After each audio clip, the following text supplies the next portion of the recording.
Bonjour, bonsoir mesdames et messieurs et mesdemoiselles. J'espère que vous allez bien où que vous soyez à travers les quatre coins du globe. Nous sommes avec ce monsieur-là, votre humoriste préféré. Et il était en Pologne où il a déclaré avoir rencontré monsieur Emmanuel Macron.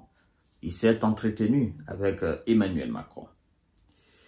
Et ce qu'ils se sont dit là, lui, il a fait une révélation de cela. Il a informé la communauté internationale de son entretien, n'est-ce pas, avec Emmanuel Macron. C'est ce qui nous interpelle. Et vous allez voir tout à l'heure que ce monsieur-là, il a perdu la tête. Et c'est un véritable humoriste. Il se plaît très bien dans ce rôle-là. C'est ce qu'il sait faire, l'humour, faire rire les gens. Mais puisque nous sommes dans un contexte où on n'a véritablement pas besoin de rire, on a besoin d'abord de sortir de cette situation indescriptible qui se passe en Ukraine et qui risque de plonger le monde dans le noir total. Donc on a besoin des choses réelles, concrètes.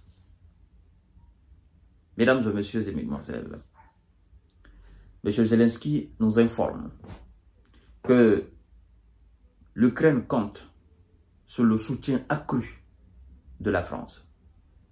Et nous allons détailler ça tout à l'heure. Vous allez comprendre les raisons pour lesquelles il le dit.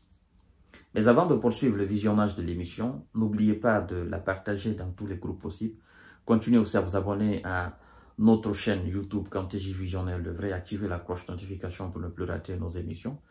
Continuez aussi à vous abonner à notre nouvelle page Facebook, le Géopolitologue. N'oubliez pas aussi de partager la vidéo largement sur notre plateforme Facebook. Ça permet aussi aux anciens abonnés qui n'ont pas encore accès à cette nouvelle page, n'est-ce pas, de s'abonner et de continuer à nous suivre.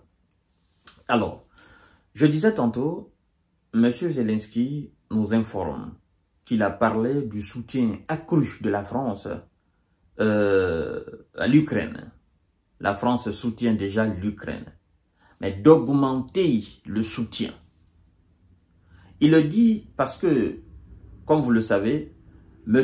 Donald Trump, président républicain à la tête des États-Unis, a ordonné à ce que toutes les aides étrangères, excepté celles accordées à l'Égypte et à l'Israël, soient gelées pour 90 jours.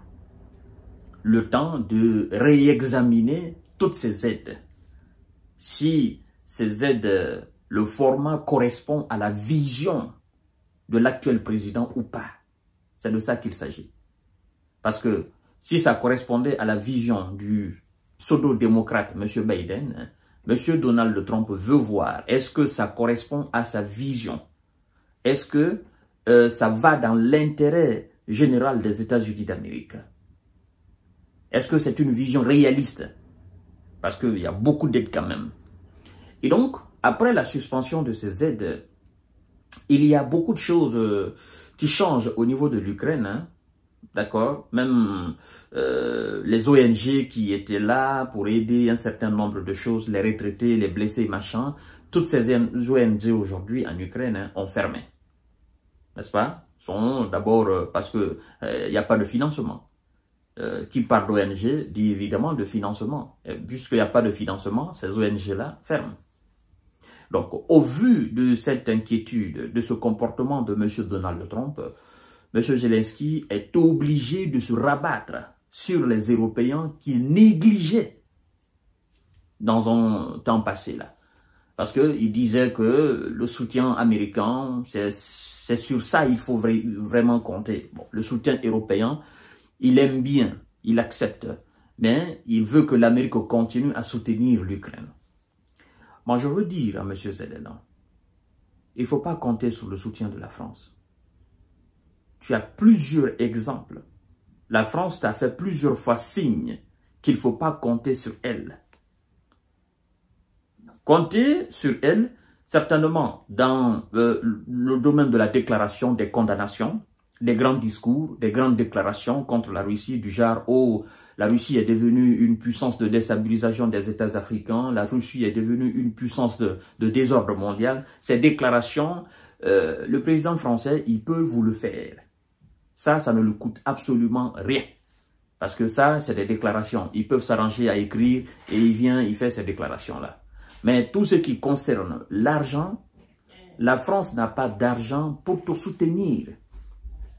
Des gens qui n'ont pas déboursé assez d'argent pour former 2400 militaires ukrainiens. Comment veux-tu que ces gens-là déboursent énormément d'argent pour t'aider? La France elle-même, elle est à plat. La dette française va chercher dans les 3000 milliards, 280 et quelques. Alors, la France est un pays hautement endetté, M. Zelensky. Les Français se cherchent. L'élite française, aujourd'hui, Emmanuel Macron a toutes les difficultés du monde entier pour répondre aux besoins des Français. Et donc, parler de soutien accru de la France, je me demande, tu parles de soutien verbal? Tu parles de soutien comment? Hein? Une nation en très grande difficulté. Si les dirigeants de cette nation te disent, nous allons te soutenir, nous allons faire ceci, mais il faut être quand même intelligent. Tu n'es pas bête.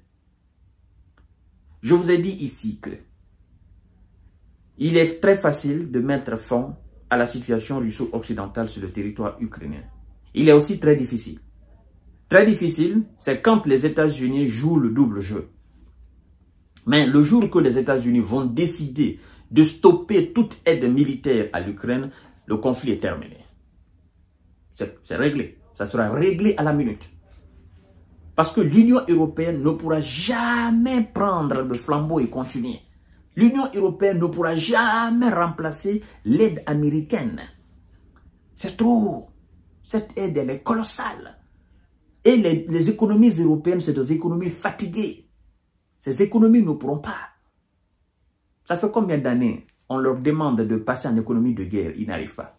Parce qu'ils ne peuvent pas passer en économie de guerre. Ils préfèrent donner des chars, machin, aux Ukrainiens. Mais la guerre n'est pas chez eux. Ça ne se passe pas chez eux. Donc, ils ne peuvent pas passer en économie de guerre. Donc, M. Zelensky, tout ce que tu fais, soit il faut demander à M. Donald Trump de continuer à soutenir, ou soit il faut arrêter. Parce que c'est que tout ce que Emmanuel Macron te dit, je vais t'aider, je vais faire ceci, c'est du verbe. Ça sera de l'amertume, de la désolation. Manque de confiance, par fini. Et tu vas considérer à un moment donné qu'il t'a trahi. Mais non, il ne t'a pas trahi. C'est parce qu'il n'a pas les moyens. Lui-même, il est endetté jusqu'au cou. Il est pris jusqu'à la clavicule par la dette. 3000 milliards. 200 et quelques, si je ne me trompe pas dans les chiffres. Alors, dans de telles conditions, le peuple, tu vois même le peuple français qui est en train de combattre son chef pour dire que nous ne sommes pas pour la guerre en Ukraine, nous ne voulons pas, il faut arrêter parce que nous n'avons pas d'argent. Ne prenez pas l'argent du contribuable français pour aller jeter à la fenêtre. Ne le faites pas. Tous les jours, tu n'es pas fou, Zelensky, tu écoutes ça, le peuple français, les journalistes, ils te disent, ils te parlent de la situation financière, situation économique du pays. Mais tu ne veux pas. Toi, tout ce qui t'intéresse, c'est donner l'argent, le soutien. Il va lire l'heure.